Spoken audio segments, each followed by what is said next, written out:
Bonjour à tous, cette semaine je vous parle des néonicotinoïdes.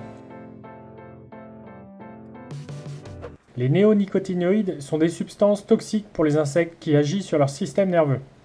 En grande culture, donc sur notre exploitation, blé, orge et colza, cette molécule est appliquée sur la semence et protège la plantule jusqu'au stade 4 feuilles pour le blé et l'orge. Elle est donc aussi utilisée sur la plante de colza. Donc ça protège la plante de quoi?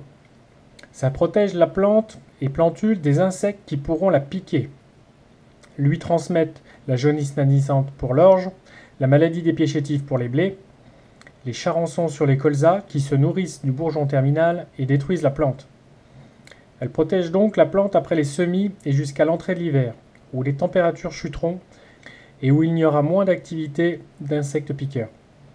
Autre avantage du produit, il permet de réduire les traitements foliaires qui agissent sur une plage plus large d'insectes. D'après notre champ d'agriculture, l'impact de la non-utilisation induira des baisses de rendement de 20, 30, voire 50 quintaux par hectare en blé et en orge. Sachant qu'en moyenne, sur mon exploitation, j'ai un rendement moyen de 60 quintaux en orge et 70 en blé. Aujourd'hui, les néonicotinoïdes ont été interdites par l'Assemblée nationale à effet du 1er septembre 2018. La décision sera prise en deuxième lecture par le Sénat au mois de mai 2016.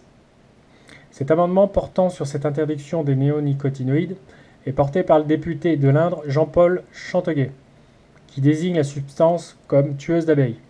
L'ANSES, Agence nationale de sécurité sanitaire de l'alimentation, de l'environnement et du travail, indique qu'il existe un manque de connaissances concernant l'impact des produits sur les abeilles et autres pollinisateurs. Plus précisément, pour certains usages, elle ne se prononce pas, car pas assez de connaissances, mais pour d'autres usages, s'ils sont appliqués dans les règles sur le terrain, les usages ont un risque dit faible sur les insectes pollinisateurs, comme par exemple l'application de la molécule sur des cultures non attractives. L'ANSES préconise un encadrement des pratiques, mais pas une interdiction des néonicotinoïdes. Je vous laisse juger par vous-même. Suite au prochain épisode, à la relecture par le Sénat au mois de mai. À la prochaine vidéo. Salut!